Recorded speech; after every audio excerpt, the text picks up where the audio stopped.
Senhor esteja convosco. Ele está no meio de nós. Proclamação do Evangelho de Jesus Cristo segundo Marcos. Glória a vós, Senhor.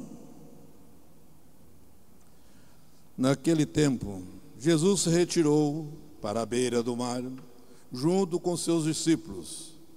Muita gente da Galiléia o seguia, e também muita gente da Judéia, de Jerusalém, da Idumeia, do outro lado do Jordão, dos territórios de Tiro, Sidônia, foi até Jesus, porque tinha ouvido falar de tudo o que ele fazia. Então Jesus pediu aos discípulos que lhe providenciasse uma barca por causa da multidão, para que não o compromisse. Com efeito, Jesus tinha curado muitas pessoas, e todos os que sofriam de algum mal jogavam-se sobre ele para tocá-lo.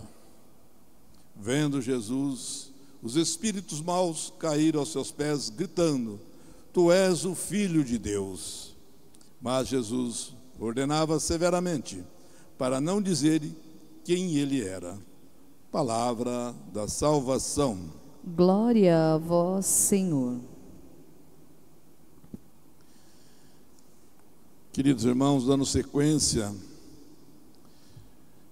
no livro de Samuel, hoje nós vemos nessa leitura Davi, o ungido de Deus, aquele que recebe a graça de Deus, após ter vencido o grande gigante Golias, dando a vitória para o povo de Israel, derrotando lá os filisteus. Ele está voltando para o reinado, onde era o reinado do povo de Israel, e todos ficam contentes com a sua chegada, inclusive Saul. Todos fazem festa com a chegada daquele que era ungido por Deus e que venceu a luta por eles.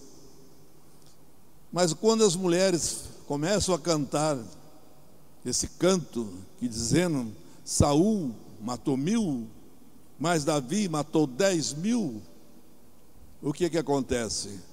Se revolta o rei Saul. A inveja faz com que ele passe a querer perseguir Davi, a matar Davi. Ele teria que eliminar Davi, porque a inveja, o ciúme foi tão grande que eu vou ter que eliminar aquele que era ungido por Deus.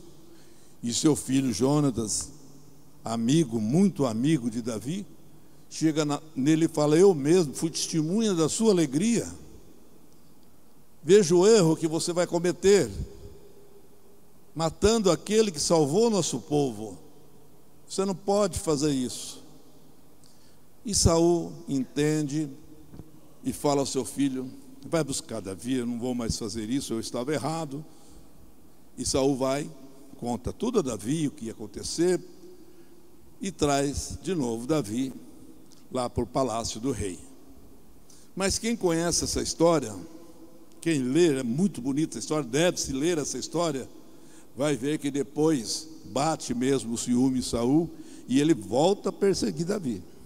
Ele vai perseguir Davi, mas não consegue, porque matar Davi, porque Davi era um ungido. Inclusive Davi teve ele nas suas mãos para matar, né? A história tudo conta. Davi deixou a espada dele pendurada, cortou um pedaço da túnica dele. Aí ele viu que Davi teve a oportunidade de matar ele, mas Davi não quis sujar a mão. Então é uma história muito bonita que nós devemos ler. Mas hoje, ontem eu falava aqui, o que trazia um pouco a história para nós, e hoje, o que traz um pouco dessa história para nós? O primeiro episódio aqui dessa história, nós vemos que é a inveja. A inveja na pessoa, mesmo nos cristãos, os verdadeiros aqueles de igreja, ela mata. A inveja às vezes mata, não só tirando a vida da pessoa, mas mata às vezes a dignidade da pessoa. Porque a pessoa, quando está com muita inveja, começa a falar mal demais da pessoa, começa a querer destruir a pessoa. Nós não matamos fisicamente, mas às vezes matamos a pessoa espiritualmente, matamos a honra, a moral da pessoa, pela inveja, pelo ciúme. É o que aconteceu com Saul aqui, mas nós vemos aqui também nessa história a intercessão. Filho de Saul intercede, e a história toda conta quando ele escondia Davi aqui e ali do seu pai. Então nós vemos aqui também a intercessão que nós devemos ter um pelos outros, através das nossas orações. Essa é a vida do cristão. Procurar não ter esse ciúme, não ter essa inveja que pode matar a dignidade de uma pessoa, mas interceder por ela em oração. É isso que a palavra sempre está nos alimentando. Interceder pelo irmão nas nossas orações. E também, quando Deus chama alguém por uma missão, sempre vai encontrar dificuldade pela frente. A história aqui fala que Deus elegeu Davi, tirando da sua humildade, daquela condição de pastor, de pastoreiro, para dar ele o quê? Dar o trono, ele ser o rei do povo de Israel. Então Deus tira ele de lá para ser o rei, mas ele passou por muitas dificuldades. Davi, para chegar na sua ascensão de rei, Deus não facilitou nada para ele. Ele lutou muito, ele teve muita dificuldade. É assim na nossa vida.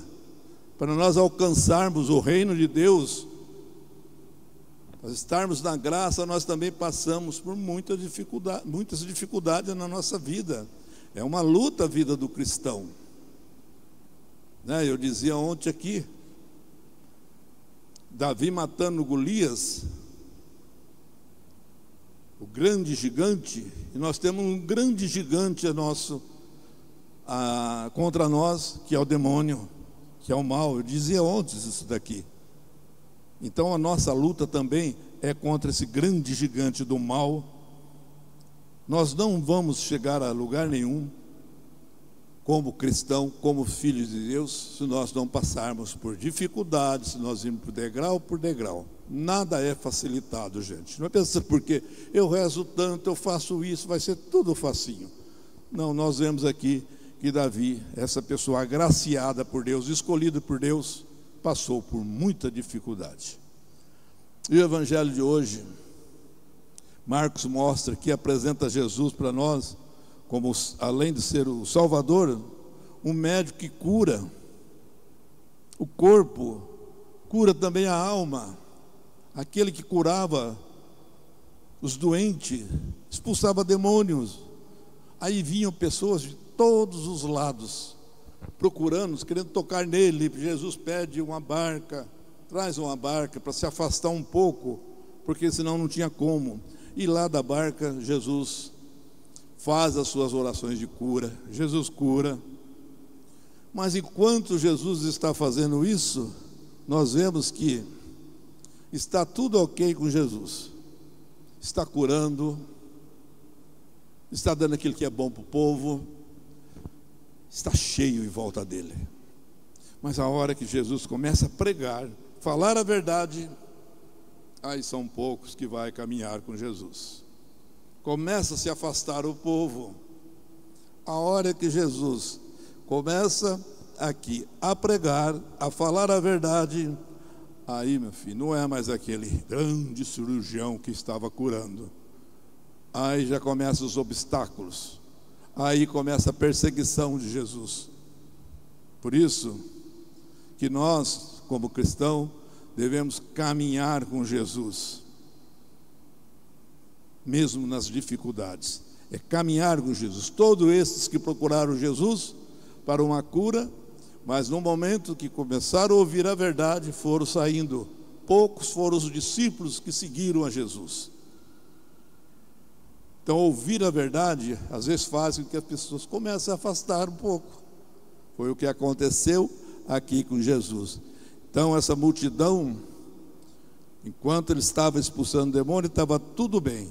Mas a hora que ele começa a falar a verdade, a inveja, a hipocrisia já começa a crescer nos fariseus, e aí começa a perseguição. Jesus, a partir do momento que ele prega, que ele fala a verdade, torna-se réu. É isso que aconteceu com Jesus. No momento em que curava, fazia o bem, estava assim. Mas no momento que começa a pregar e falar a verdade para as pessoas, começa a se tornar réu. Por isso que nós sabemos que na sua crucificação só tinha 4 aos pés das cruzes, só 4. João e as 3 Maria, né? Maria, mãe de Jesus, Maria, mulher de Cleópas, e Maria Madalena. Só esses 4 estavam aos pés da cruz, em choro, em planto. O resto sumiram. E o resto faziam festa. O demônio fazia festa, o resto faziam festa. Porque aquele que pregou, aquele que falou a verdade, agora estava numa cruz, se tornou réu. Nós, queridos irmãos, vamos levar a mensagem de hoje. Somos agraciados por Deus, mas temos que estar com Deus também nas nossas dificuldades. Louvado seja nosso Senhor Jesus Cristo. Para sempre seja.